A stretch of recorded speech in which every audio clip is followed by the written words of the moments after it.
anak-anakku sekalian, hari ini kita akan melanjut pembelajaran kita,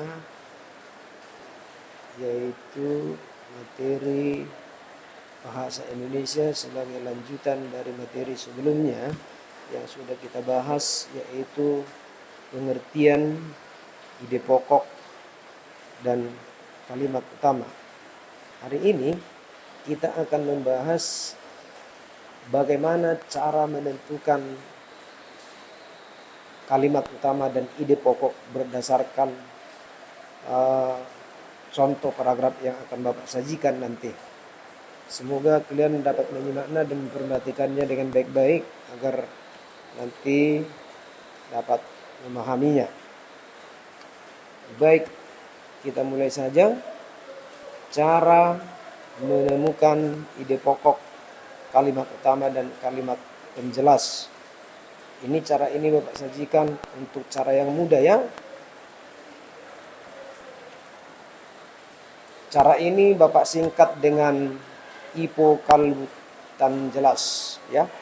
Cara ini Bapak sebut dengan singkatan hipokalutan jelas ya. Hipokalutan jelas. Baik, kita lanjut. Yang pertama, kita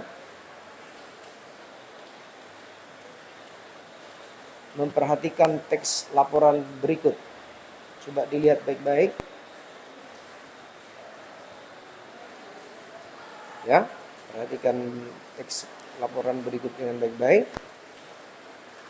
Ini ada contoh paragraf yang Bapak sajikan di layar, Bapak tampilkan. Anak-anakku bisa mungkin membacanya dengan baik. Ya.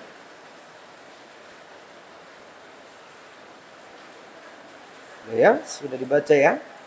Nah, sekarang kita lanjut. Bagaimana cara untuk menentukan ide pokok itu pada suatu paragraf? Lihat penjelasan berikut. Yang pertama, anak-anakku harus memahami atau membaca teks atau paragraf yang disajikan terlebih dahulu. Ya, untuk dapat menentukan ide pokok dari suatu paragraf, langkah yang pertama yang harus anak-anak lakukan adalah harus membaca teks atau paragraf secara utuh terlebih dahulu. Setelah membacanya ya secara utuh, langkah yang kedua adalah menentukan kalimat utama. Menentukan kalimat utama Bapak singkat dengan kalut ya.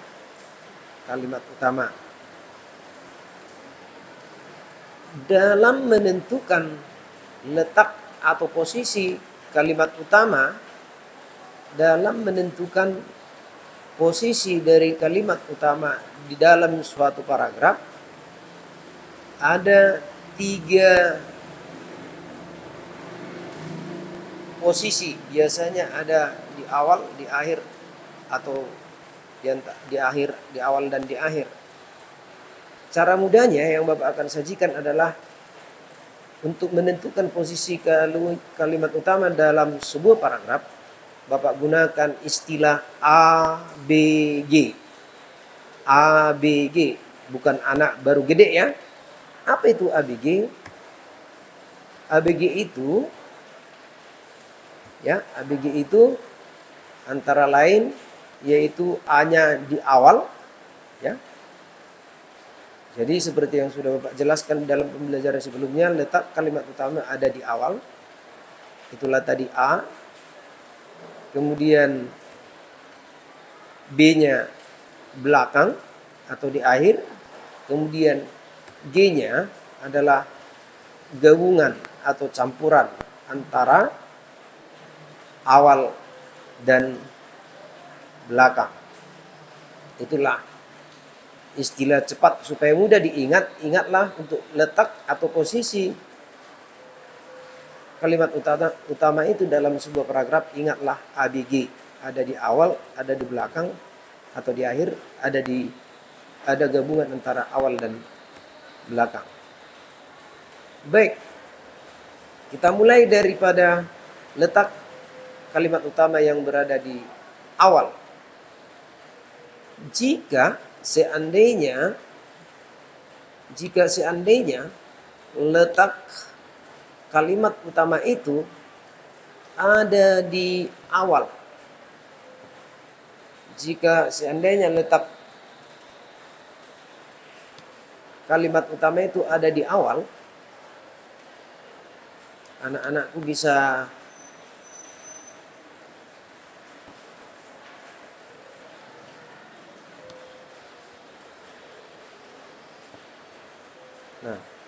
jika kalimat utamanya ada di awal paragraf, perhatikan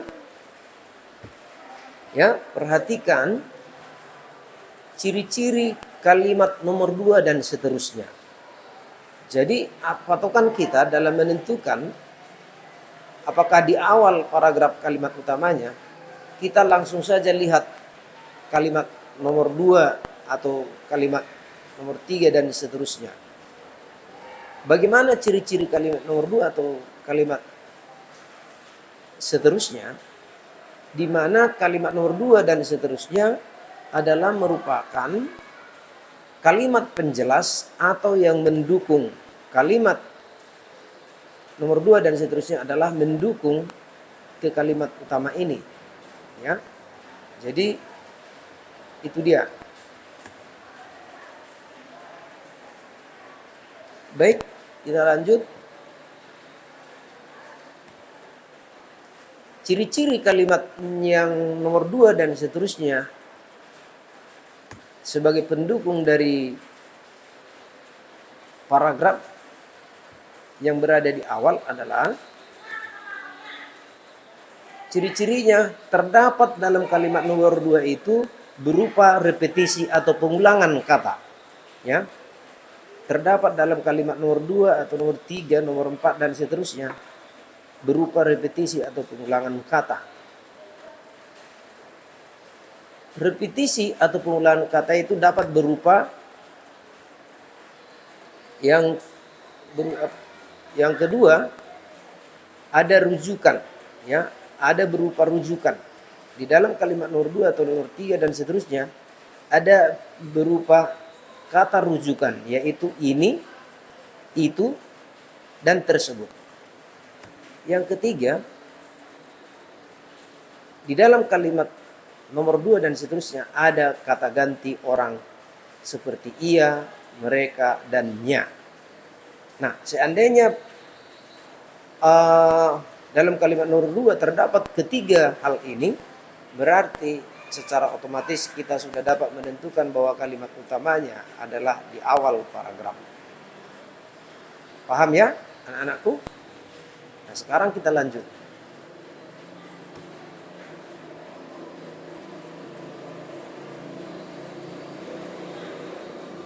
Bagaimana seandainya jika kalimat utamanya berada di belakang atau akhir paragraf. Nah, seandainya kalimat utamanya berada di belakang atau akhir paragraf, perhatikan ciri kalimat yang paling belakang atau paling akhir. Cirinya bagaimana? Nah, cirinya di mana dalam kalimat yang terakhir atau belakang dapat berupa simpulan. Simpulan ini bisa terbagi dua bentuknya. Ya, bisa terbagi dua bentuknya. Apa itu? Apa itu bentuk simpulannya? Simpulannya yaitu yang pertama ditandai dengan adanya kata konjungsi antar kalimat. Ada kata konjungsi antar kalimat. Ya, misalnya oleh sebab itu Bapak singkat OSI supaya mudah diingat, ya, supaya mudah diingat. Ada kata konjungsi antar kalimat seperti OSI atau oleh sebab itu, ada OKI, oleh karena itu, dan ada dedek, ya, ada dedek. Apa itu dedek? Yaitu dengan demikian, ya, dengan demikian. Nah, yang kedua Simpulan itu juga bisa berupa penegasan, ya. Bisa juga berupa penegasan seperti kata jadi, maka, bahkan, ataupun kata memang. Nah, jika seandainya di kalimat terakhir atau kalimat belakang, paling belakang, kita temukan ciri-ciri seperti ini, ya, ciri-ciri seperti hal yang dua ini, berarti kalimat utama berada di belakang atau akhir paragraf. Bagaimana? Paham ya? Jelas ya anak-anak? Saya kira anak-anakku semua memahaminya. Baik, kita lanjut.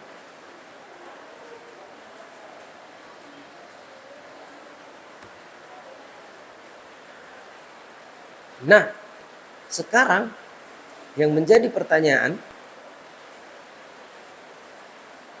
bagaimana jika kalimat utamanya berada di awal dan di akhir, di awal dan di belakang atau akhir paragraf? Nah, berarti jika kalimat utama berada di awal dan di akhir paragraf, itu berarti kalimat utama itu mempunyai paragraf yang gabungan atau campuran antara A dan B, yaitu awal dan belakang. Nah, jelas ya? Cukup jelas. Di pembelajaran kita sebelumnya kita sudah membahas kalau di awal paragraf kalimat utamanya disebut dia paragraf, betul, iya, paragraf deduktif. Kalau dia kalimat utama berada di belakang paragraf disebut paragraf, ya, paragraf induktif. Dan kalau seandainya ada kalimat utama di awal dan belakang paragraf, kalimat utamanya berada di awal dan akhir paragraf, berarti jenis paragrafnya adalah paragraf gabungan atau campuran, ya, atau paragraf variatif, ya, atau paragraf variatif. Baik, kita lanjut.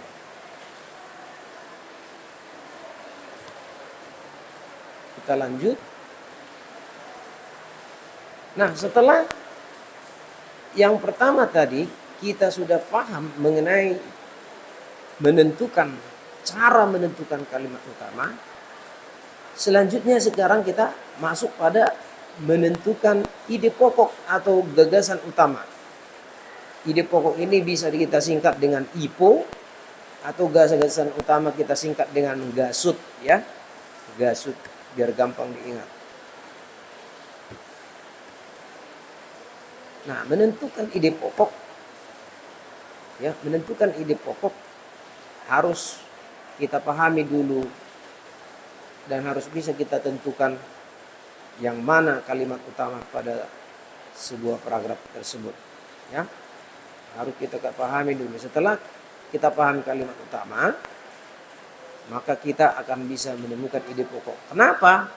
Karena ide pokok atau gagasan utama adalah inti permasalahan yang terdapat dalam sebuah paragraf, dan ide pokok ini terkandung di dalam kalimat utama ini.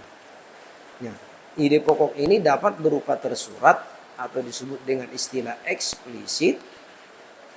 Ada dia yang tersirat, disebut dia implisit.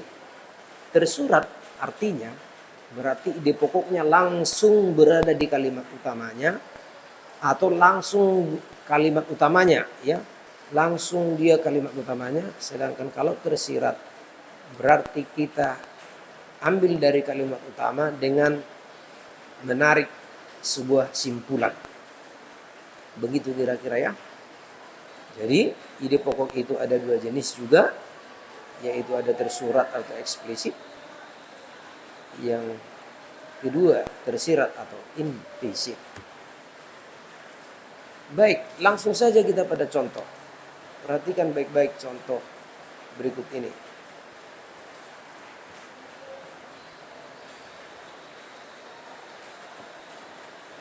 Contoh satu, ya. Contoh satu, hujan deras, ya, ditandai dengan nomor satu. Hujan deras selama 4 jam berturut-turut menyebabkan meluapnya air sungai di beberapa titik. Kalimat kedua, hal tersebut menyebabkan terjadinya banjir dan dapat menghambat aktivitas sehari-hari. Ketiga, air meluap ini menyebabkan tergenangnya jalan-jalan di kampung sehingga mempersempit ruang gerak dari warga. Yang nomor 4, bahkan jalan protokol pun ikut tergenang semakin menghambat jalannya lalu lintas di Jakarta. Kalimat kelima, keadaan ini diperkirakan akan berlangsung dalam waktu 24 jam ke depan. Yang keenam, apabila tidak ada penanganan yang efektif dari pemerintah Provinsi DKI Jakarta. Nah, ini contoh teks paragraf yang Bapak sajikan, di mana kita nanti akan menentukan ide pokok dan kalimat utama yang terdapat dalam paragraf ini. Nah, baik, kita bisa memperhatikan secara bersama dalam paragraf ini apa yang menjadi kalimat utamanya. Yang mana kalimat utamanya? Apakah kalimat nomor 1, nomor 2, nomor 3, atau kalimat nomor 6? Nah, untuk menentukannya yang mana kalimat utama, tadi ada 2 cara tadi. Yang pertama, langsung kita lihat kalimat yang kedua. Ya, kalimat yang kedua, di sini ada kalimat rujukan, ada kata rujukan. Di kalimat kedua, hal tersebut menyebabkan terjadinya banjir dan dapat menghambat aktivitas sehari-hari. Hal tersebut ini seperti yang kita bahas tadi adalah merupakan kata rujukan, ya. Kemudian karena di nomor 6 kita lihat apabila tidak ada penanganan yang efektif dari Pemprov DKI Jakarta. Di sini tidak ada mencirikan, kalau dia nomor 6 kalimat utamanya tidak ada mencirikan seperti yang kita bahas tadi berupa simpulan. Nah, sedangkan di kalimat nomor 2 ada penegasan untuk memperkuat kalimat yang di atas, yaitu kata tersebut. Ya. Apa tersebut? Yaitu hujan deras, ya. Hujan deras. Itu hal tersebut yang dimaksud. Jadi memberi penegasan atau menguatkan kalimat di atas sehingga dapat kita tentukan bahwa kalimat utama atau kalut dari paragraf ini adalah hujan deras selama 4 jam berturut-turut menyebabkan meluapnya air sungai di beberapa titik. Inilah yang menjadi kalimat utamanya. Ya. Nah, yang menjadi kalimat utama sekarang, apa yang menjadi ide pokoknya? Apa yang merupakan ide pokoknya? Yang merupakan ide pokoknya atau gagasan utamanya adalah hujan deras menyebabkan meluapnya air sungai. Jadi dari kalimat utama ini kita ambil yang merupakan ide pokok sebagai inti dari permasalahan pada paragraf ini. Inti paragraf ini adalah hujan deras menyebabkan meluapnya air sungai. Jadi dengan demikian, hujan deras menyebabkan meluapnya air sungai merupakan ide pokok paragraf pada contoh nomor 1 berikut. Kita lanjut. Sekarang kita masuk kepada contoh nomor 2. Contoh nomor 2.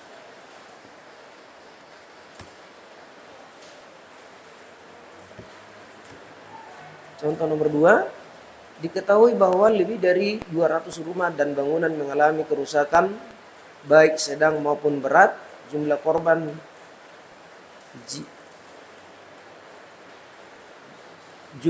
jiwa melayang mencapai 50 orang. 50 orang. Belum lagi korban yang mengalami luka-luka jumlahnya 300 orang. Orang-orang yang selamat dari gempa tersebut kini berusaha untuk bertahan hidup dengan mengharapkan bantuan orang lain. Mereka pun terserang berbagai penyakit kulit dan seterusnya. Kemudian pada kalimat nomor 6, gempa yang berpusat di Banten itu ada penegasan. Gempa yang berpusat di Banten itu memang, ya ada kata memang, menimbulkan banyak kerugian bagi masyarakat yang terkena dampaknya. Sekarang bagaimana menentukan kalimat utamanya? Mari kita perhatikan di kalimat yang nomor 1. Apakah kalimat nomor 1 merupakan kalimat utama dan kalimat nomor 2 ini dapat mendukung atau mempertegas kalimat di awal? Kita lihat, diketahui bahwa lebih dari 200 rumah dan bangunan mengalami kerusakan, baik sedang maupun berat. Sekarang nomor 2-nya lihat, jumlah korban jiwa melayang mencapai 50 orang. Nah, jumlah korban jiwa melayang mencapai 50 orang ini tidak memberi penguatan kepada kalimat nomor 1. Karena di sini diketahui bahwa lebih dari 200 rumah dan bangunan mengalami kerusakan. Di kalimat nomor 1 yang dibahas adalah ratusan rumah dan bangunan yang rusak. Sementara di nomor 2 adalah korban jiwa melayang. Dengan demikian, kalimat nomor 2 ini tidak menguatkan kalimat nomor 1, sehingga kalimat nomor 1 bukan kalimat utama. Tetapi kalau kita lihat ke nomor 6, kalimat nomor 6, ada di sana kata yang berupa simpulan. Ada di sana kata yang berupa simpulan. Ya, yang berupa simpulan, yaitu simpulan jenis yang kedua, ada kata memang. Nah, memang ini merupakan kata simpulan, ya. Dengan demikian kita dapat menentukan kalimat utamanya, yaitu gempa yang berpusat di Banten itu memang menimbulkan banyak kerugian bagi masyarakat yang terkena dampaknya. Sedangkan yang menjadi ide pokoknya adalah, atau gagasan utamanya, gempa yang berpusat di Banten menimbulkan banyak kerugian. Ya, gempa di Banten, gempa yang berpusat di Banten, gempa yang berpusat di Banten menimbulkan banyak kerugian. Itulah cara mudah untuk menentukan kalimat utama dan gagasan utama atau ide pokok. Baik, demikian materi pembelajaran kita hari ini. Mudah-mudahan anak-anakku sekalian dapat memahaminya dan dapat melaksanakannya nanti. Tugas kalian nanti akan Bapak berikan di WA Group untuk mengerjakan soal, yaitu menentukan kalimat utama dan gagasan utama dari paragraf yang ada di buku tematikmu, nanti akan Bapak berikan di WA Group.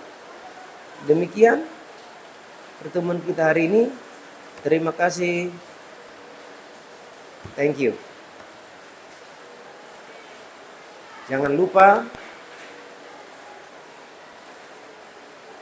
lihat di email Bapak ada materi ini, atau yang lebih cepatnya silakan kunjungi channel Bapak Guru, channel Riston Martono di YouTube Pak Guru. Jangan lupa subscribe dan like, ya. Terima kasih.